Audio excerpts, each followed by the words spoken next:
The golden period of Islam बोलते कौन सा है?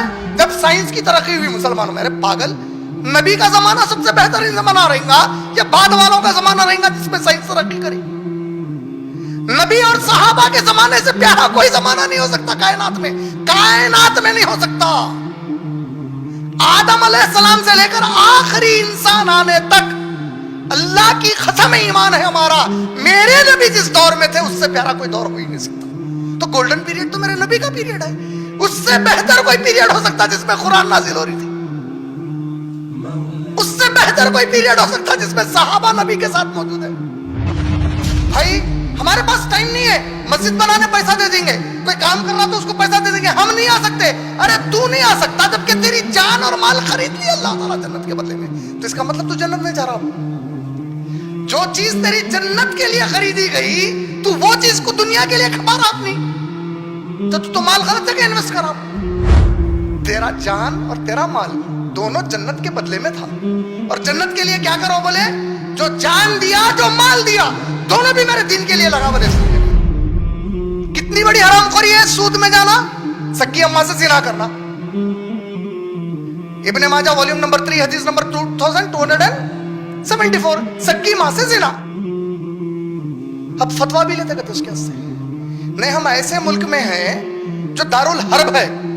बीजेपी वालों के आईटी सेल को नहीं मालूम हुआ अभी कि ये बाज लोग मानते, जो लोग वहाबी नहीं है हिंदुस्तान में बाज, उनका मानना यह है कि ये दारुल हर्ब है। और दारुल हर्ब का माना क्या है? वहां जहां काफिरों से जंग करने का मुकाम है, तो उनके हिसाब से काफिरों से जंग की मुकाम में सूद जायज हो जाता। अच्छा, काफिरों से जंग के मुकाम पे अम्मा से जिना जायज हो जाता।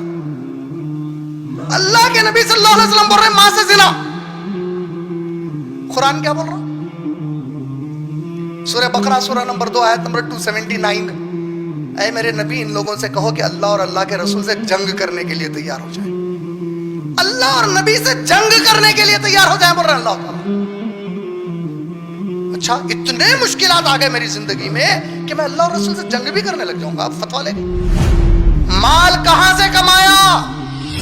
अफसोस तो यह है कि अल्लाह का कलिमा पढ़ने वाला, ला इलाहा इल्लल्लाह मुहम्मद रसूलुल्लाह कहने वाला कमबख्त ये कहता है कि उस दिन मैं फुला के साये में, उनकी जूती के साये में, उनके दामन को पकड़ के रहूंगा।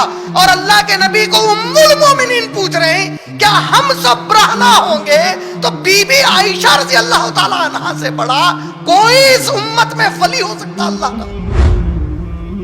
और उम्मुल मोमिनीन जो नबी की जान है, जिससे बेतहाशा मोहब्बत करते, उनको जवाब दिया जा रहा, हाँ आयशा, वो दिन की हौलनाकी ऐसी होगी कि तुम उस हालत में कोई दूसरे को नहीं देखेगा, किसी के पास किसी चीज का दामन नहीं होगा, साया अल्लाह की अर्श का होगा सिर्फ।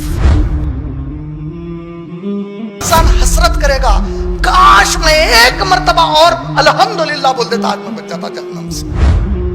काश मैं एक मर्तबा और 2 रकअत नफिल नमाज पढ़ लेता और आज बच जाता जहन्नम से। काश उस दिन वो जो गैर मुसलमान मेरे बाजू था, उसको एक दफा बोलता कि अल्लाह की इबादत कर और आज मैं बचा लिया जाता।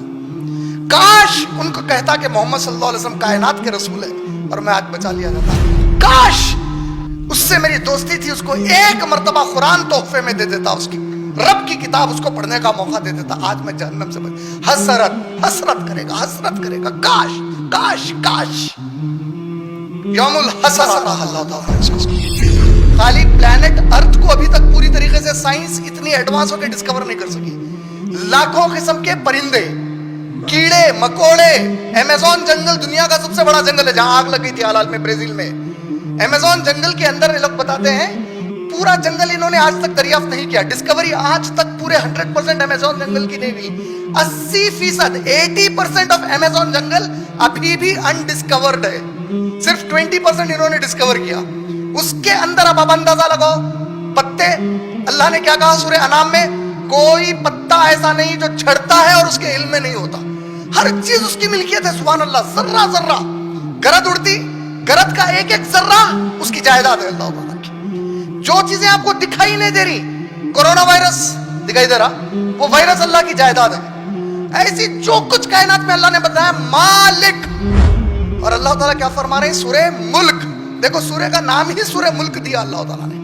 मुल्क جائیداد کو بولتے ہیں. اس کی پہلی آیت تبارک الذی، بابرکت ہے وہ ذات، بیدیہ الملک، جس کے ہاتھ میں اس کی پوری جائیداد ہے، اس کے قبضے میں اسے کوئی نہیں کھینچ سکتا، جس کے ہاتھ میں اس کی پوری جائیداد ہے. بیدیہ الملک وہو علی کل شیء قدیر، اور وہ تو ہر چیز پر پوری قدرت رکھتا ہے، یعنی وہ جو چاہتا ہے اس کو کر سکتا ہے اپنی جائیداد میں.